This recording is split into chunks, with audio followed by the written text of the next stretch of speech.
Hello hi नमस्कार ମୁଁ ଆପଣଙ୍କ ଅତିପ୍ରିୟ ମିଷ୍ଟର ଶଙ୍କର ସହଯାଉଛି ଆପଣମାନଙ୍କୁ ଆପଣଙ୍କ ଚ୍ୟାନେଲ ଆଜ୍ଞା ମିଷ୍ଟର ଶଙ୍କର ନିହାତି ମାତ୍ରାରେ ଆଜି ସନ୍ଧ୍ୟା 7ଟା ବେଳେ ଆମର ଟକ୍ସିକ୍ ଷ୍ଟାର ୟାସ୍ ବା ରକିଂ ଷ୍ଟାର ୟାସ୍ଙ୍କର ନୂଆ ଆଗାମୀ ମୁଭି ଯାହାର ଚର୍ଚ୍ଚା ତ ସାରା ଓଡ଼ିଶାରେ କି ଓଡ଼ିଶା ବାହାରେ ଆଉଟ୍ ଅଫ୍ କଣ୍ଟ୍ରିରେ ମଧ୍ୟ ତେଲକା ମଚେଇ ସାରିଲାଣି। ତ ତାର ଅଫିସିଆଲ ଟ୍ରେଲରଟା ରିଲିଜ ହେଇଗଲା, ଯାହାକୁ ଦେଖିକି ତ ମୁଁ ଶକ୍ ଅଛି। ଆଇ ହୋପ୍ ଆପଣମାନେ ବି ଶକ୍ ଥିବେ, ଏଇଟା ମୋର ଏକ୍ସପେକ୍ଟ ଅଛି ଆପଣଙ୍କ ପାଖରେ। ତ ନିହାତି ମାତ୍ରାରେ ଯେତେଟା ବି ଆଜ୍ଞା ସର୍ଟ ଦେଖିଲି ୟାସ୍ କର ତାଙ୍କର ଆକ୍ଟିଂ କଥା ଯଦି କହିବି ତାହେଲେ କେଜିଏଫ୍ ଠୁ ଫାର ବେଟର ଅଛି ଆଜ୍ଞା। ସେଠି ଯୋଉ ଭଳିଆ ସେ ଆକ୍ଟିଂ କରିଥିଲେ, ତାଙ୍କର ଯୋଉ ଭଳିଆ ସ୍ୱାଗଟା ଥିବା ଦରକାର ସେଠି ସେ ଦେଖେଇଥିଲେ, ତାଠୁ ଏଠି ଡବଲ ସ୍ୱାଗ ଆଜ୍ଞା ଅଛି। ତାପରେ ଗୋଟେ ପରେ ଗୋଟେ ଫ୍ରେମ ଯୋଉ ଅଛି ମୁଭିରେ, ଯୋଉ ଟ୍ରେଲରରେ ମୁଁ ଦେଖିଲି, ଏଟା ଜଷ୍ଟ ଆଜ୍ଞା ସିର୍ଫ ଟ୍ରେଲର ଥିଲା। ମୁଭିରେ ତ ବହୁତ କିଛି ବାକି ଅଛି, ବୁଝିଲେ ନା।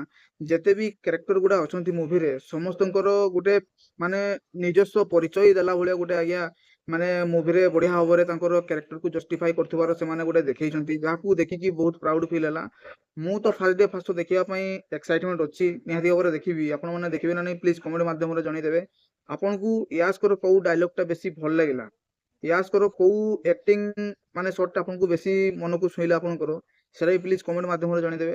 5 ଷ୍ଟାରରୁ ତ ପାଖାପାଖି ମୋର 5 up to 5 ରହିବ, ଆପଣଙ୍କର କେତେ ରହିବ ସେଟା ବି ପ୍ଲିଜ କମେଣ୍ଟ ମାଧ୍ୟମରେ ଜଣେଇଦେବେ। ଆଉ ଏତିକିଟା କଥା କହି ଦଉଛି, ତ ଦେଖନ୍ତୁ କେଜିଏଫ୍ ଯଦି ଏଇ ଲେଭେଲରେ ଥିଲା, କେଜିଏଫ୍ ଚାପ୍ଟର ତାର ଏଇ ଲେଭେଲରେ ଆସିଲା, ହେଲେ ଟକ୍ସିକ୍ ଦୁଇଟାକୁ ବିଟ୍ କରିକି ଏବେ ଟପ୍ ଲେଭେଲକୁ ଆଜ୍ଞା ପଳେଇଲା। କାହିଁକିନା ଦେଖନ୍ତୁ 4 ବର୍ଷ ଗ୍ୟାପ୍ସ ନେଇଛନ୍ତି ଗୋଟେ ମୁଭିଟା ବନେଇବା ପାଇଁ, 4 ବର୍ଷ 4.5 ବର୍ଷ ଆଜ୍ଞା ଗ୍ୟାପ୍ସ ନେଇଛନ୍ତି। ତାର ଯେତେ ବି ଆଉଟପୁଟ ଏବେ ସୁଦ୍ଧା ଆସିଛି, ସବୁ ଅଡିଏନ୍ସ ମାନଙ୍କର ମନକୁ ଛୁଇଁଛି, ସମସ୍ତେ ତାଳି ମାରିକି ବା ବା କହୁଛନ୍ତି। କାହିଁକି ନା ସେଇ ଟାଇପର ହିଁ ଜିନିଷ ମୁଭି ମାଧ୍ୟମରେ ଅଛି, ଆଉ ଆଉଟପୁଟ ମାଧ୍ୟମରେ ମାନେ ମେକର୍ସ ମାନେ ଦର୍ଶକ ମାନଙ୍କୁ ଆଜ୍ଞା ଜଣେଇ ଦଉଛନ୍ତି। ତ ସେଇଟା ରହିଲା କଥା।